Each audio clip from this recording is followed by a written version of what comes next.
11th episode of Ada the Autistic Alien. I'm very happy that you're here with me today again. And today I want to talk a little bit about Lemuria and about the left-hand path and the right-hand path in magic, or also in spirituality and in life in general. So I want to start with Lemuria because my knowledge about the left-hand path and the right-hand path actually roots in my memories of living in Lemuria. Lemuria was, according to legend, the first civilization that lived on Earth when all the continents were still together, so they were still one. I think it's called in geology, it's called Panacea, this time. Anyways, modern science doesn't really believe that there were civilizations at that point in human history already, but I have very clear memories of that, and there are quite a lot of books written about certain geological aspects on Earth that could hint to an ancient civilization dating that back far in history. So for me, it's also very evident that Lemuria and the civilization there had to be existed at some point, because I study symbols since I'm very young, and there are symbols all over the globe used by different civilizations who, according to history, never were in touch with each other, that have the same meaning. So how is that possible if these civilizations were never in touch with each other? It's because they have the same root, and that root is in Lemuria.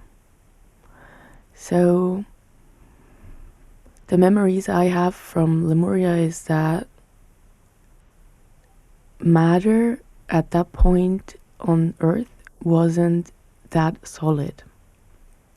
It was a little bit more like I described it is on the Pleiades and other planets and this day. But back then it was kind of the atoms were still solidifying, so to speak. And magic wasn't necessarily a way that was separate from the human being. It's or the general life. When we look at tribes that were not in touch with civilizations today, they do not really differ between the world of the shaman and their own world. Yeah, it's all interrelated. And this border between spirituality and real life has only come in recent years. Even Christianity was very much kind of unified with the normal everyday life of people, right? And so back in the day in Lemuria, there were just ways of working, and because things were not so solidified, it was more easy to perceive the energy of things, because you could kind of see the things still vibrate, which you can't see today anymore unless you ingest psychedelics or something. But normally, when we look at things, they appear solid, and when we touch them, they appear solid. But back in the day of Lemuria, that wasn't the case. So it was way easier to understand that life on Earth is a mixture of energy that actually becomes matter, yeah, and vice versa. That's what planet Earth is. It's kind of like this alchemistical stove that transmutes energy into matter and back again. Yeah, that's also when we as humans are born, our energy takes a form, and then it uses it for some time, and then the form vanishes again. So that's actually kind of what Terra is, right? And yeah, many people ask me how can you be sure that these are real memories? And if I would be 100% sure, that wouldn't be accurate because I can't. Yeah.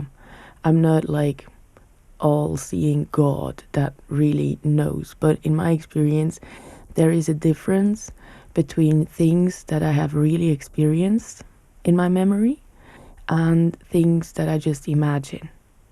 And the things that I remember from Lemuria are really things that feel within, that are memories that I lived through them. I feel them in my body. So that's why I call these memories. And so, how is this related to the left-hand path and the right-hand path? Maybe first of all, I have to explain what the left-hand path and the right-hand path is. There are like two ways of performing magic, and that also, when I say magic, it entails everything spiritual, it entails any mindfulness practice, because that's all magic in my eyes. It entails all kinds of trances or shamanism and stuff like that.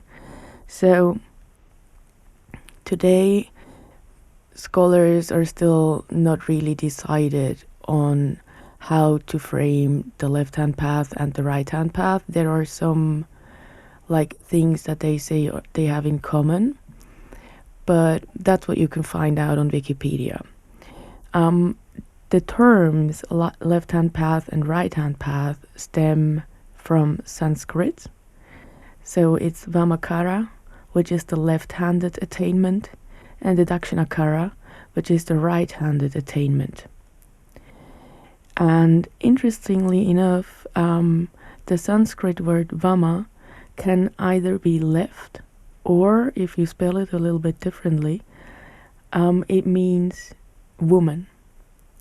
And that strongly relates to what I remember from Lemuria. Because in Lemuria, the left-hand path was the moon path, and the right-hand path was the sun path. Yeah, so it was like the yin path and the yang path. And that's what's still mirrored in the Sanskrit wording. And where today people think that, like, the most common misunderstanding of the left-hand path is that it's black magic, and of the right-hand path that it's white magic. So that the left-hand path is like surfing oneself and like maybe manipulating the outside towards a betterment of the own situation. And the right-hand path is serving everyone and not as like self-centered. And it's white magic, so it's like beneficial for everyone. And like maybe maybe you also know about Atlantis. Atlantis is like the civilization that was created out of Lemuria, or like it was like the next civilization that came to power, so to speak. And like myths state that Atlantis was the reason why the big flood happened, which we can read about in the Bible with Noah and all of that. So the thing is that what Atlantis did, in my memory, and I was there too, I did that too, was we only followed the sun path. And that is because the sun path, or the right-hand path, shows very clear results in a quicker amount of time, and it is mentally tangible. Yeah? The moon path is emotionally tangible, but it's not necessarily mentally tangible. And the reason why I go into this is because the reality we live in today, no matter if you look at school, no matter if you look at how we live life, how we work, how we interact with each other, it's all the right-hand path, in my opinion. There is one right way to do things, not many. disciples have to learn from a master. There is very clear set structures in place to which everyone has to obey. Yeah? And it doesn't really matter, like you can look at that from a religious point of view, like it's all, like let's say it's kind of dogmatic. Yeah?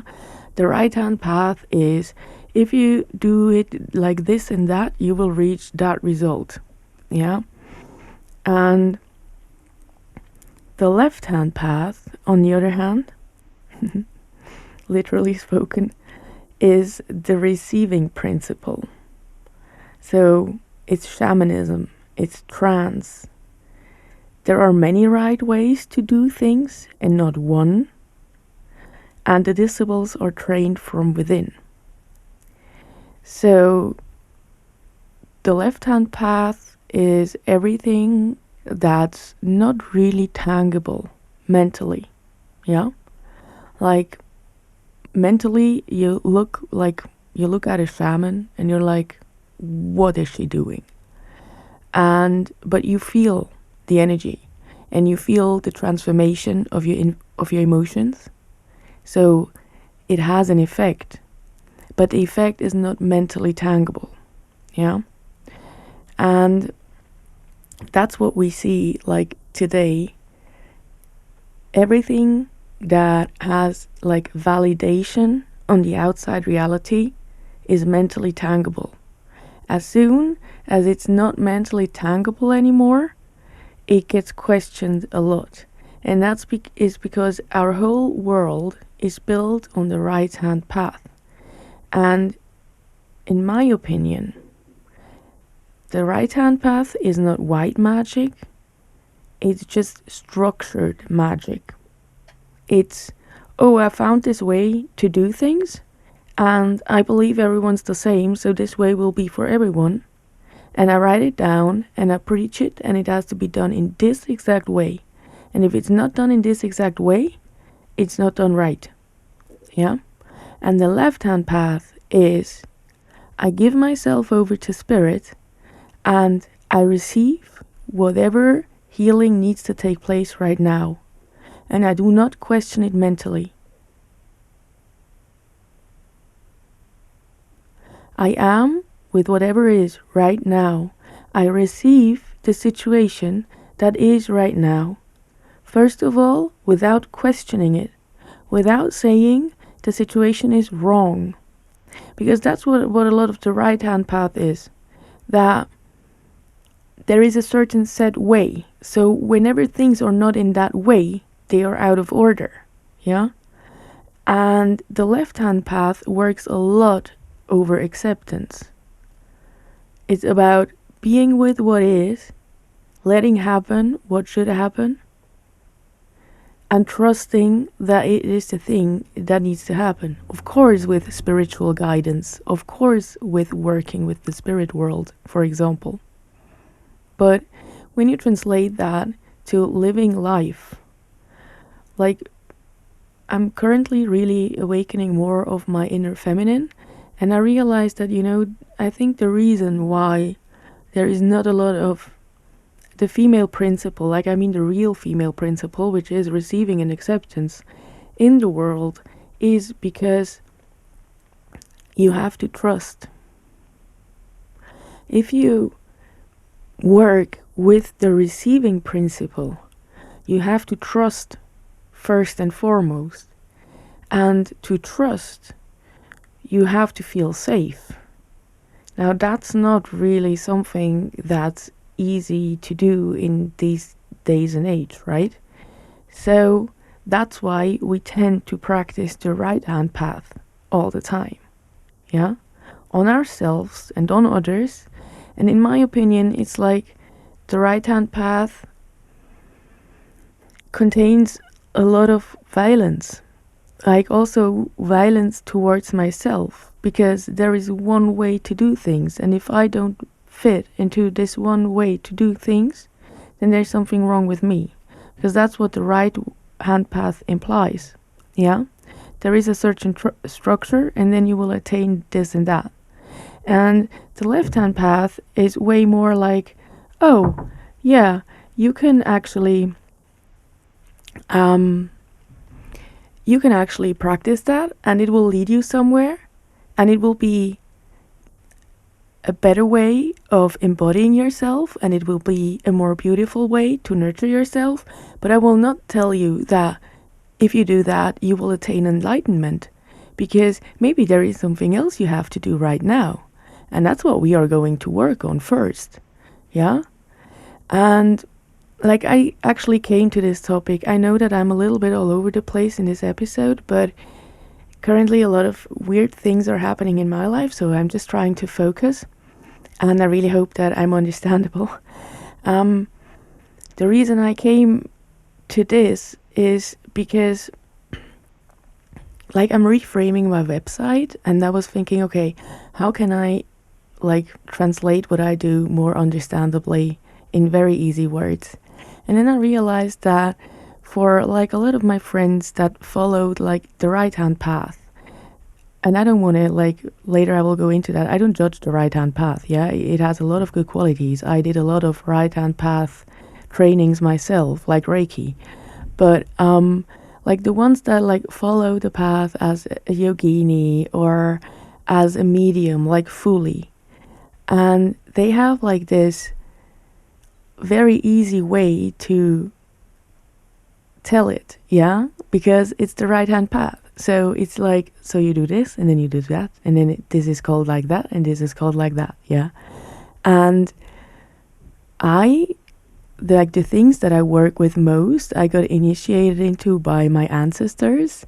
So it's very intuitive magic, and it's very intuitive shamanic working.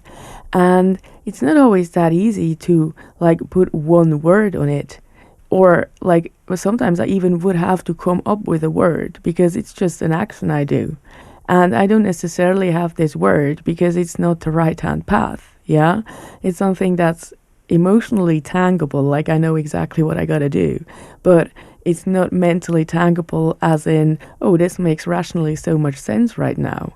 Yeah, and that's why I wanted to get into this a little bit, because I realized that like a lot of times I trained in the right hand path, and then I just like took what I learned from that and like kind of made it my own.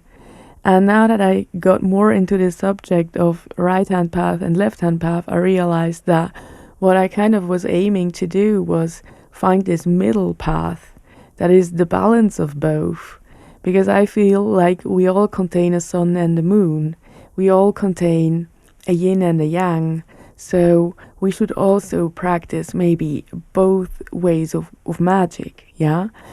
And like one example that I kind of did that with is the lesser banishing ritual of the pentagram. Because like when I learned it, I first wrote it down, and then like the words just didn't resonate with me. Like I could totally deal with Metatron and Sandalphon because I love to work with angels, but I couldn't really deal with the word Yahweh. So I was like, okay, like this doesn't really feel well. So I will just take like the visualization, and then I will understand what kind of words are used, and I will just like use my own words of my own Lemurian language, yeah? And that's, in my opinion, one way to combine the left-hand path and the right-hand path, because there is a lot of beauty in the visualization and in the connection with everything in the lesser banishing ritual of the pentagram. But then again, like if you're maybe not Jewish, or like I have like this little bit weird relationship with Yahweh, like sometimes I question if he's a demon. So I don't really want to like there are like more cosmic things that I want to work with. So I just chose to replace the wordings but still do the ritual as like shown to me by Damon Eccles. And yeah, so I feel like a lot of times the right hand path teachings are like, oh, that's the only way to do it, and you shall not go away. And I feel like that's why I was always called to that, because like I'm spiritual and I'm perceiving energy since I was a child. And most of the times it really overwhelmed me. And because I'm very expressive with my emotions, by me being overwhelmed, I overwhelmed others with my emotions. So it was very difficult for me to find a place of understanding that, okay, that's just how my perception and working with energy works. And that's why I was like so drawn to the right hand path and like learning Reiki, because then I could like kind of canalize these energies and understand more of what's going on in my own energy field. And then like I did quantum healing, which is also rather rational. And then at some point it got a little bit more female by learning trance healing, which is already way more related to just like allowing things to happen. And that's actually when I also started to get initiated into shamanism by my ancestors, because I was able to understand that, okay, I'm very overwhelmed by these emotions. So I have to create spaces for myself where I am safe to feel these emotions. And then I can really like heal a lot and work very deeply with myself, and then of course also with clients, because the deeper I can work with myself, the deeper I can work with clients. And that was very beautiful. And I feel like the reason why I now prefer to like work more with the left hand path, or why I also like I studied Reiki and I studied trance healing, I studied everything, but then I always gave it my own touch. Like I always incorporated other things as well, like crystals and stuff like that, because I understood the energy. So I could also add things or leave things away, right? Not necessarily with Reiki, because it's like bound to this concept of the symbols and everything. But yeah, so I like kind of gave it my own twist, or I didn't really I practiced it, but I didn't work with it for money, like for example Reiki.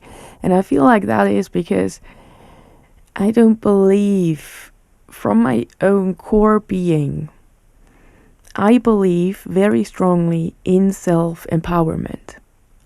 And the right hand path, in my opinion, a lot of times does not have self-empowerment, because it's about somebody else knows better than you. And the people that work with me also like always tell me that the main reason like they love to work with me so much is because I make them feel free.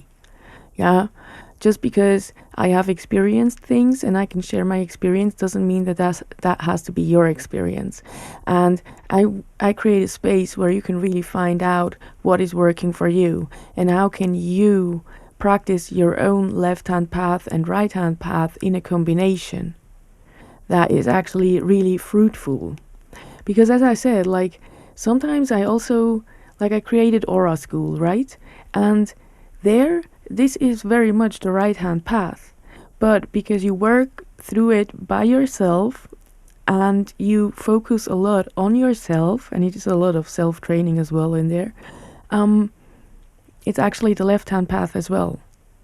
Because it's about you learning more about your own bodies. It's not necessarily a scripture that tells you how your bodies are within your aura. It's more an invitation to dive deep into exploration of yourself. And I believe that that is the left-hand path. And I believe that we all can benefit of taking more of that Lemurian approach on the left-hand path towards ourselves, from the left hand to the heart. Because I believe that a lot of struggles that we create and a lot of drama maybe even that we create is created by not being able to accept what is and receive what is fully, and being with it, working with it over the bodies, yeah, like really transcending it. Because a lot of times I see people that are actually healing, but they kind of worsen their own process by misunderstanding that the healing is still a traumatization. Yeah. And that's because we are like, it's very hard for us to receive, because when we were kids, like maybe when we just were receiving without taking care and without being guarded, then bad things happened because we were kind of reliant on our parents and their states of emotions and minds. And that's why it's very hard for us to maybe go into that receiving state. And it also has a lot to do with like soothing your nervous system and calming yourself down to really allow to receive a situation as it is and trusting that it is healing you and not hurting you more. And that's also the left-hand path. It's like so much about acceptance. And it's actually like a kind of like a Buddhist approach, so to speak. But then the Buddhists, again, they bring a lot of distance into it, right? And the left-hand path is emotionally tangible. That's what I said before. So it has a lot to do with emotional transformation. Like when we cry, we actually release a lot of certain like hormones that are too much for our system. So it's actually really a physical release to cry, like even on an emotional level.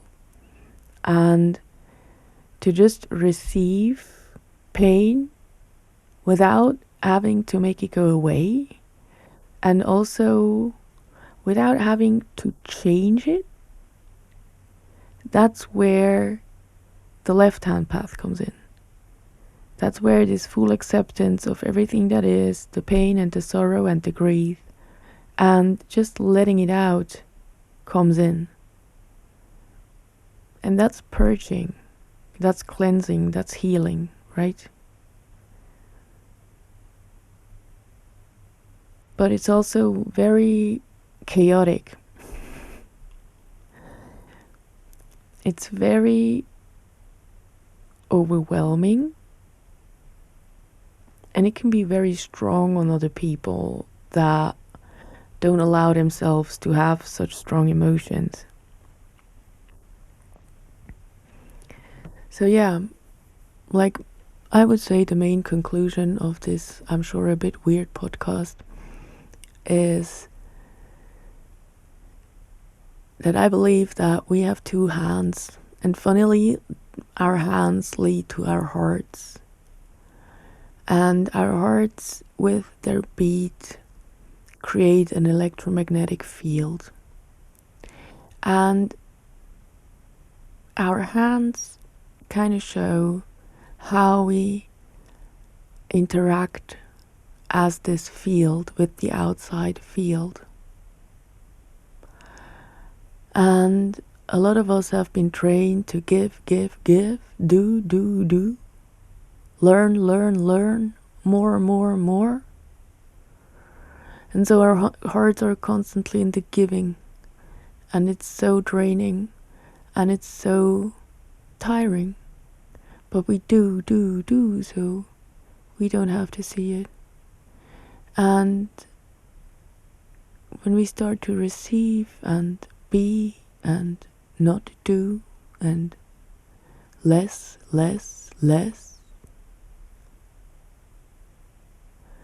we can come into a healing space within ourselves.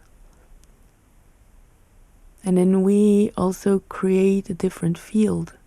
Because what I realized is that I just don't have a lot of love in my life. Like the love that I would need. And I do, because I don't know how to get that love. And now it just was with not having enough love. And it transformed so quickly that it was just amazing to watch. And suddenly there was love everywhere. Yeah, so like by allowing think like really the essence is maybe allowing to receive. We can also like balance out our heart chakra, and we can really create a life that is what we want, simply by trusting that we will receive the right things, no matter how hurtful they are, no matter how, like, I experienced a lot of violence today, like very strong violence to my system, and even that, just to like receive it and okay, be with it and see how it hurts and what it brings up, right? So healing and so transforming. And I feel like that's what the whole world needs, and we need also in our everyday life, right? We need to be able to receive more. We need to understand that we are not in control of everything, that there are forces that are stronger than us, and receiving that, because it also frees us of too much responsibility.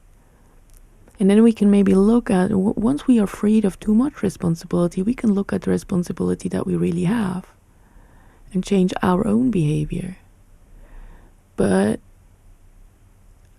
to press ourselves into systems that are not made for the human in its whole form is so much violence, right?